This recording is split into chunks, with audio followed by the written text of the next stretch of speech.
Words.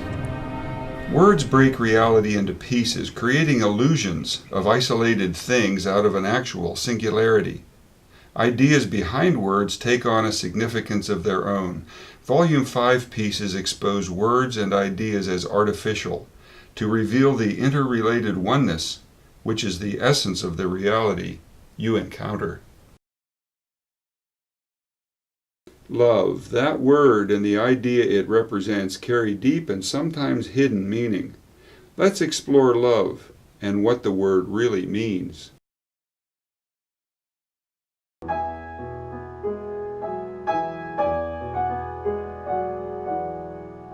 The Essence of Reality explores how the psyche which you are creates the reality you encounter.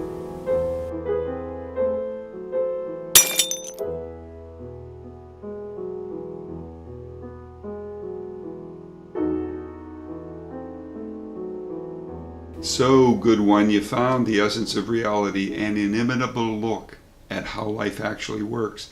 Here the focus points beyond standard thinking to show just how it is that you attract and create your own life. It's all about awareness of your real nature, and that grasp is only ever diminished by beliefs and common notions. We do have much to cover, so enjoy this entry and explore other episodes. This 8th issue of Volume 5 continues to look at words and ideas behind them. Here we hone in on the basis of existence in all of human values across the whole spectrum of emotional engagement and interest. No single sensitive attribute is more important or less understood than love. What is love? The word? The idea? Neither of these, despite centuries of artistic, literary, musical, and theatrical expression, really grasps the enormous scope of love, of what it means in life, of its impact on the individual life of each of us. To begin to grasp love, we have to look beyond the word. For as much as we seek to be loved and attempt in daily engagements to express our own feelings of affection, love is amorphous. In many ways, it takes the form of the speaker's intention. In other ways, it bends to cover the speaker's personal needs. We need to see beyond these immediate variations as well. Love as an expression is found universally. L'amour, die Liebe, I, lubliu, kerlek, ask, hub, amore, upendo, gra, rockhouse, zerelem, quam rock, zaki ibe, mohabat, ost in various languages, lufu in Old English. Beyond the word, beyond the feeling as well, we need to consider the whole of human experience to begin to grasp the overall gist of love. Tom Nair here. I speak from a unique standpoint. I've spent years clearing away deceiving ideas to achieve what I call clear awareness. Life works well when you see that you alone drive yours. So these videos are intended only to help you see past common misconceptions, to recognize how life actually works. Always, in my consideration here, I view life beyond the physical manifestation of mere things, this realm of the material. Indeed, life substance can be grasped really only in terms of life's meaning. Science, of course, would digress from that viewpoint. Its worldview implies that the universe of matter is the only significant thing. The measured masses, momentum, and forces of concerning particles.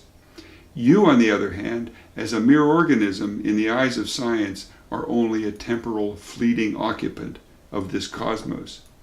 But science, with its empirical testing detailing many aspects of the mechanics of the material realm, is flat out inadequate in regarding life's meaningful nature, blinded by its very paradigm as to the role of consciousness in existence. It thoroughly misses the entire point.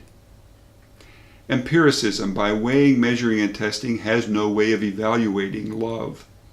Human attraction, empathy, lust, caring, and cherishing have no testable properties. Although, granted, marriage does put love to the test in a manner of speaking, but lacking measurable quantities, emotional attachment lies well out of the scope of science. So, to understand love, we need to explore meaning in life. In doing so, we bypass science. For starters, recognize that you are always engaging a reality that consists of flowing, emerging situations and events. Awake or asleep, things are happening. More, you are continuously forming and engaging in relationships, family ties, romantic connections, or lack of them. Interaction in the workplace or leisure activities, you interact with people all the time. In addition, you have a current state of health whose status varies, perhaps robust and energetic, but possibly at any given moment dealing with minor illness or facing major physical issues. And you have diverse undertakings. Most engage ongoing in financial endeavors or educational programs, studying or working at something. In that avenue of life, you engender success adventures, or difficulty and struggle, even failure. Something is happening. Even outside that, you're being entertained, traveling, gardening, reading, organizing activities, on and on. Lots of options in life. In all of these endeavors, all avenues of life, in fact, you have an intent, a desire, a will. You would like to be healthy and feel good, would like, no doubt, to succeed in monetary ventures, and would certainly like to meet and engage with caring, attractive, considerate, interesting people. Now, in the process of life's unfolding dimensions, your will can be fulfilled, and probably is in many ways. You get what you want. Generally, that's accompanied by joy, good feelings of accomplishment and satisfaction. Or one of two other outcomes can be manifested. You fail and encounter hurt. That's one. There you have illness or injury, affront by others, rejection, maybe even conflict. You feel bad and experience pain, either physical or emotional, or both. Now, the third option outside of success or direct failure, joy or pain, is sometimes quite subtle, almost unnoticeable as your intent continues to put focus on your goal. But in response to your wishes and desires, in the third branch in the road, nothing happens. When you consider areas of your life by this measure, you'll see that all aspects are capable of fulfilling your intent, bringing good feelings, or negating it, incurring pain, or neutralizing that intent. Nothing happens. The third option can bring frustration at some point, but never seems to reconcile into pain or pleasure. If you now examine the full spectrum of your real life, your daily experience, what you want, your goals, your intended accomplishments, your range of relationships, you'll see that all things bring some response of fulfillment, failure, or incompletion. Of course, in the complexity of life, those three may be intermingled in various combinations. That comprises the outer manifestation of your life. But the inner, the composite of your subconscious and its deeper mind elements, is always connected to the outer. Outer aspects, positive or negative in nature, always have inner, corresponding elements. Those successful areas that bring joy and fulfillment, they are direct manifestations of your will. They reflect your inner peace. Elements, though, whether in regards to health, relationships, or success that result in painful experience, illness, rejection, failure, these indicate inner components of conflict. Conflict is the primary negative of the inner mechanisms of mind I detailed in Volume 3 episodes. So wherever life yields pain, in place of joy, inner conflict is held within the mindset. Similarly, those areas that never reach fruition, where the will is never fully manifested, struggle is the corresponding inner mechanism. On a balancing scale where peace is countered by conflict, ease of succeeding is foiled by inner struggle. Indeed, during your inner journey to improve life and gain clear awareness of your innate oneness with life's effects, you will doubtless find conflict and struggle as hindrances attached to those key areas of health, relationships, and success. So, how does this all pertain to love? To understanding that deep emotional connection to life that we term love. Clearly, an inner intention to love and be loved in return is a fundamental aspect of human nature. In engaging any aspect of life, your intention will meet with fulfillment, rejection, or indifference. We just covered that. It will correspondingly yield joy, pain, or emptiness. Love is the process of engagement, the positive urge to be and to experience the meaningful outcome of that being. Looking at the simplest pleasure of being, say standing in a field, surrounded by nature, clean fresh air breezing by, life exuding from the green forests and birds swooping by. Love is the very urge of being, of existence as part of that scene. Love is the avid engagement of life in its most natural setting. Nature, to sustain itself, intertwines its resources. Plants take up needed materials from the soil, absorb the water and oxygen of this planet's environment, and grow with the energy of the sun to drive them. Fauna, insects, and other animals consume the growing flora and each other. They grow, reproduce in their most meaningful acts of bonding and rearing of offspring, then pass and decay at some point, and maintain the ever-growing, ever-changing cycling of synergy of this existence. Love is the emotional grasp of being a part of that, not a mere observer, watching as detached onlooker, but being woven as a thread in the fabric, being part of the burgeoning expression. Love is the bond of self with exploding expressive life, with being itself, stated, injected, making and perceiving meaning and value in being.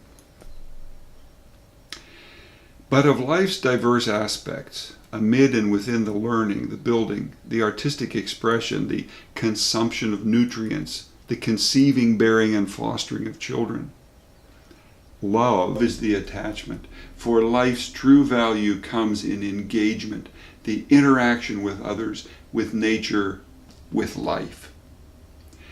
But the purest of loving expressions is one of acceptance, of encountering life situations rife with value and accepting with joy the whole experience, or much of it. So, you recall I noted how your own inner propensities generate your life experience. Your degree of peace and ease manifest success and joy. Conversely, the extent to which you hold conflict and struggle woven into subconscious values yields failure and pain. Love, as its core value in your existence, is the driving force to intention. Mixed into all aspects of life, it is most apparent and felt in personal bonding, because that is the key to continuity of human existence in this life engagement. Indeed, love overwhelms all other considerations in childbearing and rearing. Indeed, not only for humans, but for all complex life forms as they bond with their young. Love and its attachments are found in the negative as well. Rejection and rendering harm are mere distortions, negations of the affection urge. Hatred, war, abuse, These are love twisted into the negative by strongly distorted adverse inner elements like conflict and separation. They embody rejection, non-acceptance, with inner urges to destroy and inflict harm. The point is, love drives it all. Acceptance is the basis of love's purest manifestation and most unspoiled expression. Rejection, or qualified acceptance, are mere distortions twisted by limited awareness, distorted by conflict-based, inadequate awareness of the self with its connection to all that is. Rejection is obvious as the negation of acceptance in the expression of love, but qualified acceptance is far more prevalent in relationships and much more subtle. Loving someone only if they compromise their nature to conform to requirements, affection without acceptance, that is as damaging as simple rejection. It is a compromise of love, but not the destruction of it. For that, in the human endeavor, is not possible, because love is the very basis of it all. Of course, in the complex of human interaction, all shades and hues of love may be encountered. From a personal desire to be loved, only intricacies of inner conflict and struggle will inhibit your being loved. As for your innate love and its capacity in life, it is your basis. Love is your reason for engaging life at all. Indeed, for existing in the first place. It is only limited, hindered, and diminished by inner negatives. For all that love is regarded, though, in discussion, in expectation, in literature and theater, throughout the day, and in hopefulness and intent into the future, love is the very basis of your being. In all of human values, no single sensitive attribute is more important or less understood than love. As much as we seek to be loved and express our own feelings of affection, love is amorphous. In many ways, it takes the form of the speaker's intention. Science worldview implies that the universe of matter is the only significant thing here. I view life beyond the physical manifestation of mere things. To understand love, we have to explore meaning in life. You have an intent, a desire, a will. Your will can be fulfilled, accompanied by joy, good feelings of accomplishment and satisfaction. Or one of two other outcomes can be manifested. You fail and encounter hurt, or nothing happens. That comprises the outer manifestation of your life. But the inner, the composite of your subconscious and its deeper mind elements, is always connected to the outer. Successful areas that bring joy and fulfillment are a direct manifestation of your will. Wherever life yields pain in place of joy, inner conflict is held within the mindset. So, how does this all pertain to love?